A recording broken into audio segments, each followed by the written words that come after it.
Hello and welcome to the Howard family's Introduction to Theology.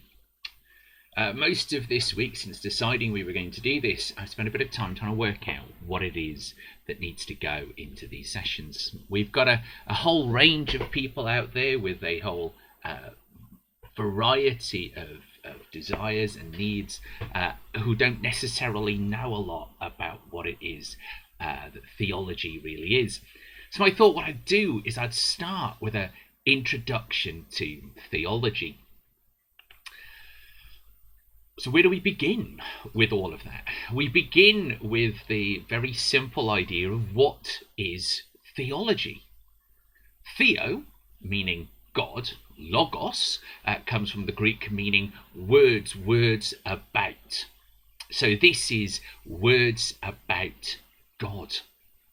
Theology is the study of all of the stuff connected to God. That includes study of the Bible, that includes textual understandings of the Bible, includes elements of archaeology, of history, of exploring ideas of folklore and anthropology.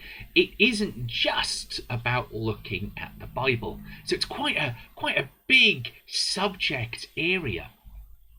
One of the problems with theology is that a lot of people begin from a position of faith and the Bible.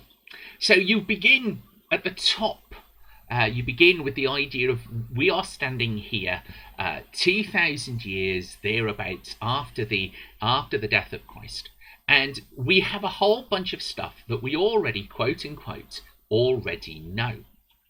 And as we begin to dig deeper, if you can imagine a paper cup pyramid, and where we are now is the cup at the top.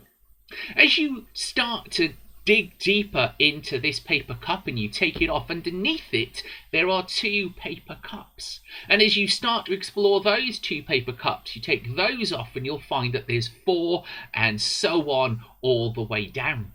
Theology is the kind of exciting process of taking off these cups and discovering that there's more underneath.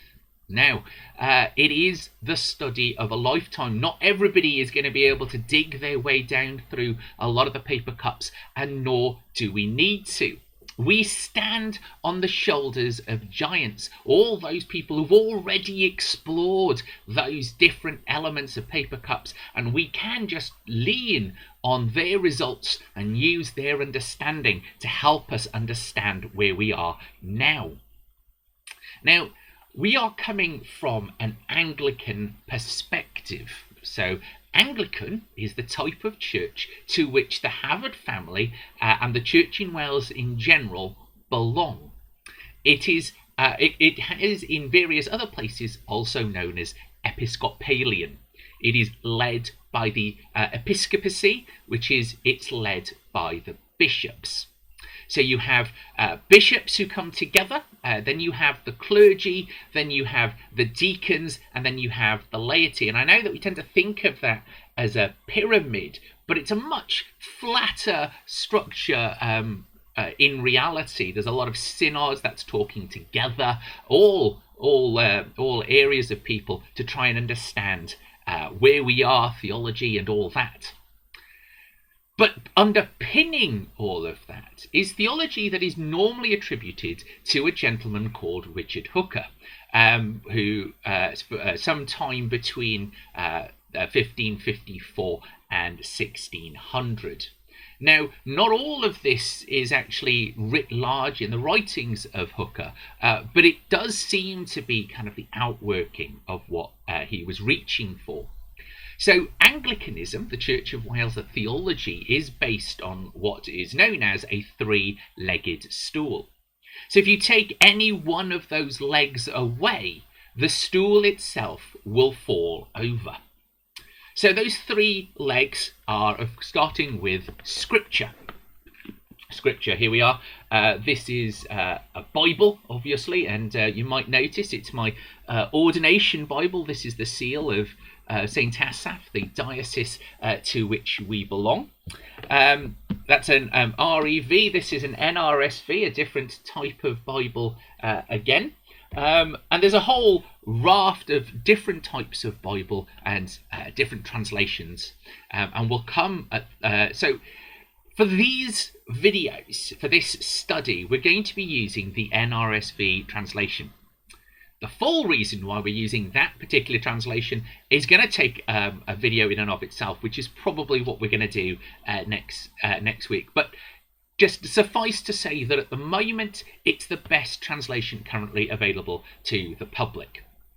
The Bible is a collection of books. So it's not just one book. I mean, you can pick it up and read it from start to finish, but inside here there is a collection of different books. Some of these have been pulled together over a very long period. Some of them have been edited together. Some of them were written over a massive... There are stories in here ranging over a long period, from something like 1100 BCE, before Common Era, to about 300 BCE in the Common Era for the Old Testament. And then you've got the New Testament, which sort of runs from about about 60 Common Era right the way through to, let's say, around 110 CE. So it's a big collection of books. The second pillar of our three-legged stool is a thing called reason. That's our ability to think. Now, at the moment, there's a lot of debates about what reason really means in theology circles, and there are some sects of Christianity that say that actually reason really needs to be taking a back seat, and that we can accept Scripture, that is the Bible, as being literally true from start to finish. And this seems to be a relatively new addition to our understanding in Christianity, because from as far back as the fathers of Christianity, and we're going to talk about those a lot more in later videos, but the fathers and mothers of Christianity were writing between about 100 CE to about 500, 600 CE. And these are the people that laid the foundation of our faith through an exploration of theology. One of the big thinkers of this era is a gentleman called Saint Augustine. And Augustine took on this idea of what it means to understand science alongside the Bible. He's quoted in the writings of St. Thomas as saying, "In discussing questions of this kind, science and faith, two rules are to be observed, as Augustine teaches. The first is to hold the truth of Scripture without wavering. The second is that since Holy Scripture can be explained in a multiplicity of senses, one should adhere to a particular explanation only in such measure as to be ready to abandon it if it be proved with certainty to be false, lest Holy Scripture be exposed to ridicule of non-believers and obstacles placed in their path to believing." It's quite a heavy sentence, and Augustine, living in, as he did in around the 4th century, 5th century, we have had that understanding of what it means to explore our Scripture and explore our faith for a very, very long time. It is, if you want, part of our DNA, part of who we are as Christians. The Bible itself asks us repeatedly to use our wisdom and to study.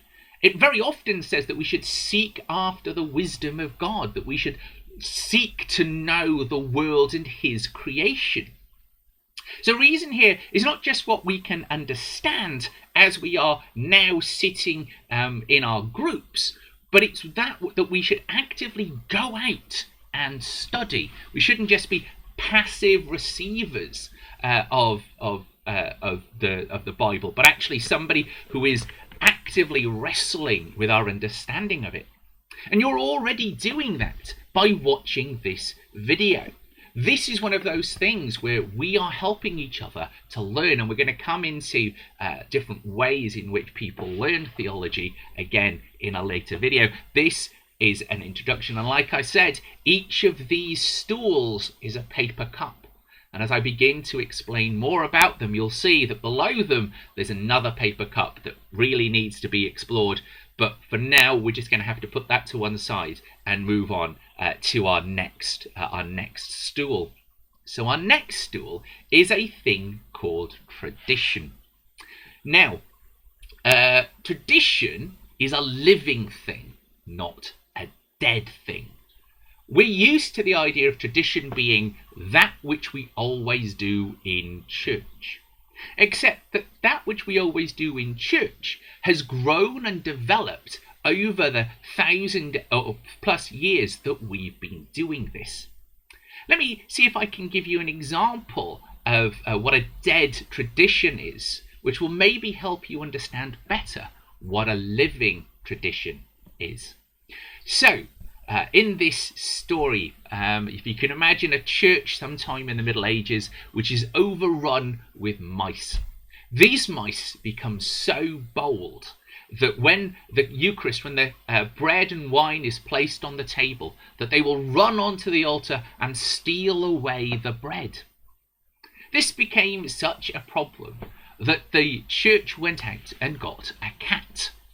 And the cat would be placed near the altar and would spend the service chasing mice, keeping them away from the bread. Over the years, the cat gets old and the mice have learned to stay away.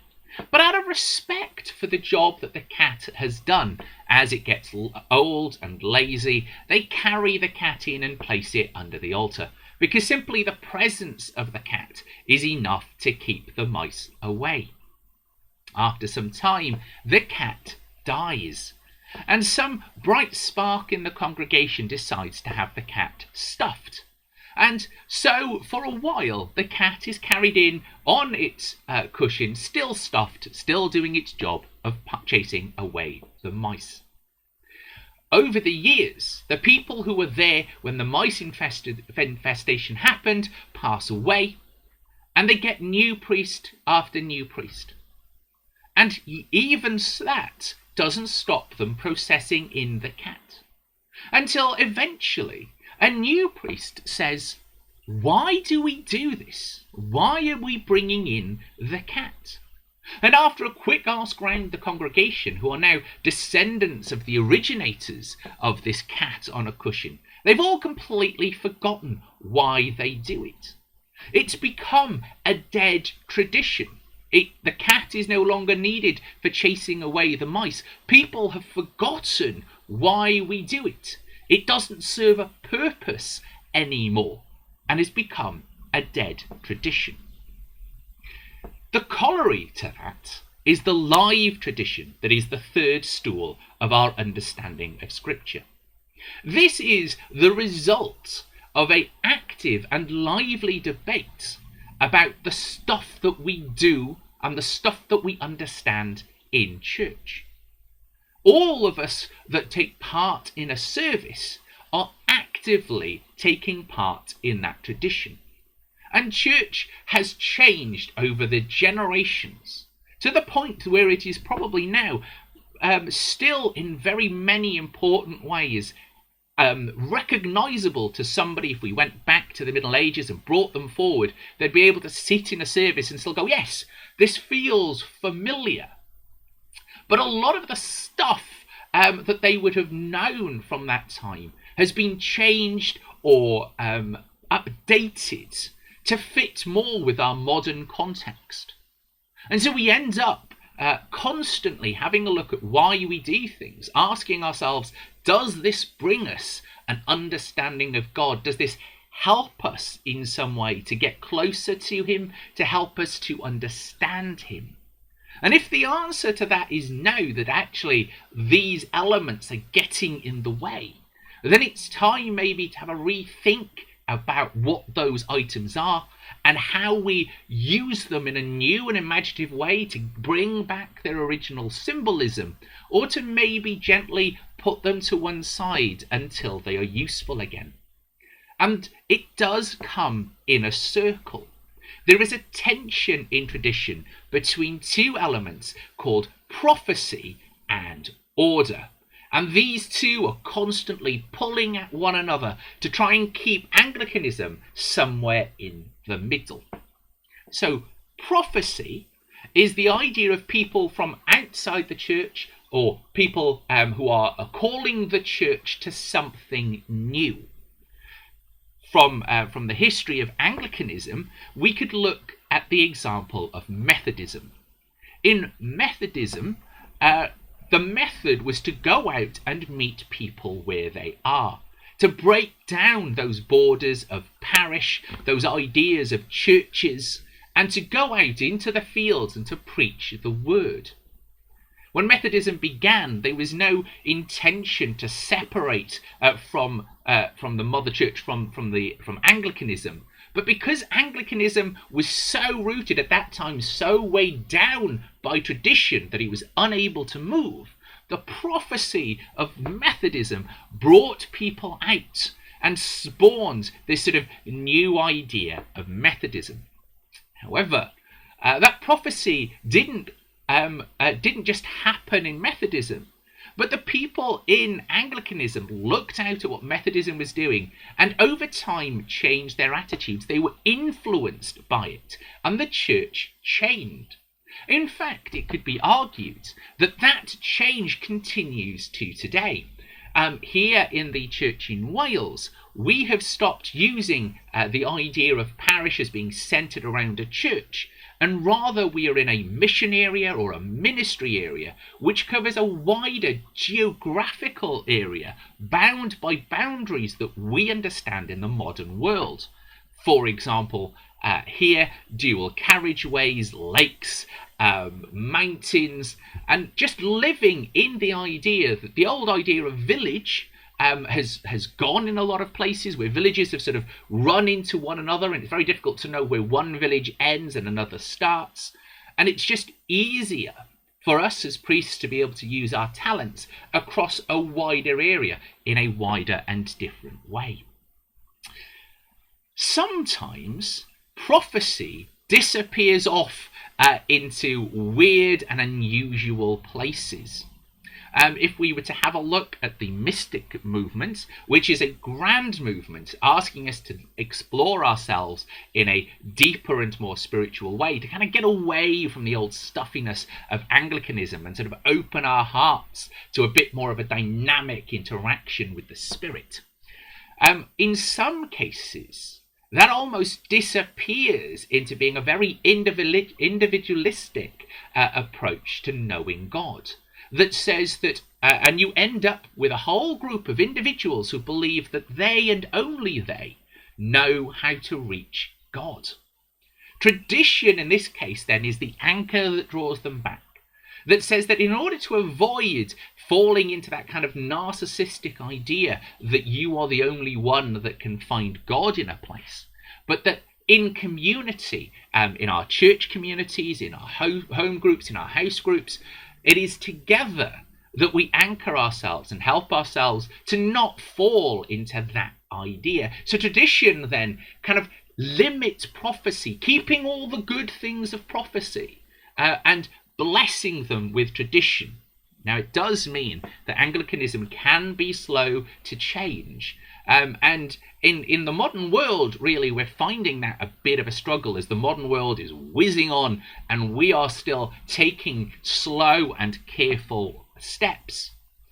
But this is because we have a great tradition, this great living tradition that is still with us, that we need to be sure that we are not just throwing out the baby with the bathwater in an attempt to bless the world.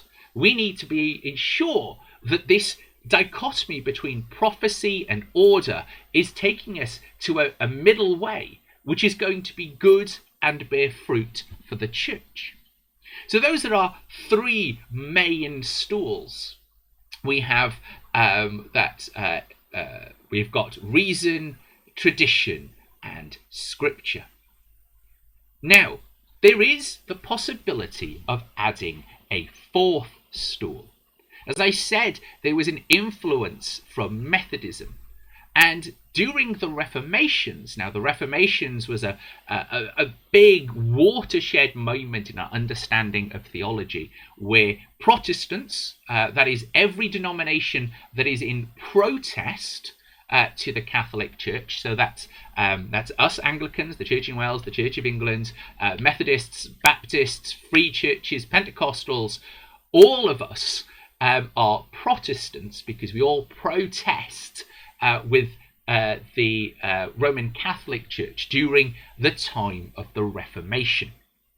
Now, how that falls out, again, that's a big topic, and we might get to that much later down the road. But in the Reformation, which was sparked by people having the scriptures, the Bible, put into their hands in a language that they could read. Before that, it was written solely in Latin, and Latin was quite a difficult language for a lot of people to learn. But beginning in the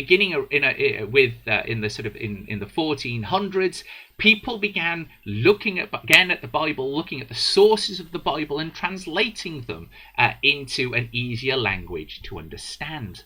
And as they began to do this, people began to see that some of the ideas that they were holding on to, some of the traditions that they were holding on to, weren't being found in the scriptures.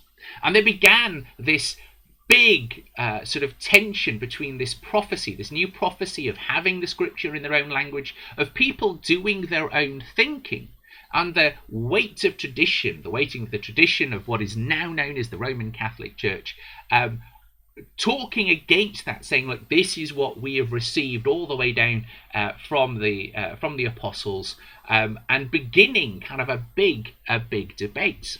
Now, it must be said that the Reformations was not necessarily a shining moment for faith. There were a whole bunch of stuff that different elements of faith did that weren't necessarily Christian in their outreach. But I would like to think that now we're in a new place where we can actually go back to the true sense of reaching out to our fellow human. And out of that came this idea of experience, that our personal experience of God influences how we understand the three pillars of Scripture, reason, and tradition. Now, I've got a great heart for the idea of experience, and I'm very well aware that my experience of life, my experience of understanding, very much colours how I am approaching Scripture, reason, and tradition, and in a lot of ways it can almost direct or help me understand the reason why I am reasoning in a certain way. But experience can lead us to a small sort of theological problem, which was originally put forward by somebody called George Tyrrell. George Tyrrell, who was initially using this as a sort of an attack on the understanding of theology, but actually it worked really well. George Tyrrell said that actually a lot of people were finding that they were going to the edge of the well and looking into it to try and find Jesus. And instead of finding Jesus, what they found was their own face looking back up at them from the well and deciding that that was Jesus. And in all of what we're doing in theology, we're trying to avoid that reflection. We're trying to make sure that what we're reading out of Scripture, what we're understanding with our reason, with our knowledge, and the reason that we're doing the traditions that we do, are not for our own individual aggrandizement, that it's not to make us look good or feel good, but it is actually about trying to find the true heart of God, to truly understand who they are, not who we want them to be. Jesus, of course, is not a reflection in the well. He is much bigger than that. And it's one of the reasons why it can be very hard when reading Scripture in isolation, because it's very easy to just kind of accept our own prejudices and finding support for them in the scripture. It's why we need all three stools. We need tradition to be able to talk with other people, to debate with other people, to keep our prejudices out of theology and to try and actually see the true heart of God. We need reason. We need to understand why what is written in this book was written in the first place, what it meant to the people that wrote it, and how it made a difference. That reason helps us to use all the tools, and people are finding new tools all the time: textual criticism, scholarly criticism, historic criticism, to help us really wrestle with our understanding of the Bible. And, of course, we need the Bible itself. We absolutely need our scriptures to actually be able to give us a standing block to help us understand everything that we know about God. Theology, then, is taking all of these elements and trying to bring them together, putting them together in a way that gives and blesses all three elements. And if we find in our understanding that we've lent on one more of these elements than the other, then our three-legged stool falls over. So we need all three in near equal abilities to keep our stool from falling over. And in our next video, we're going to be looking at each of these, or not necessarily in our next video, but over the next few videos, we're going to be looking at each of these elements individually. And we're going to be delving deep into our paper cut pyramid to try and help us understand a little more about each of these. So hopefully you will join us for our next video, which will be next week on Tuesday, or of course if you're watching it on YouTube, it'll probably be uploaded within 24 hours, probably Thursday morning, so just a little over 24 hours.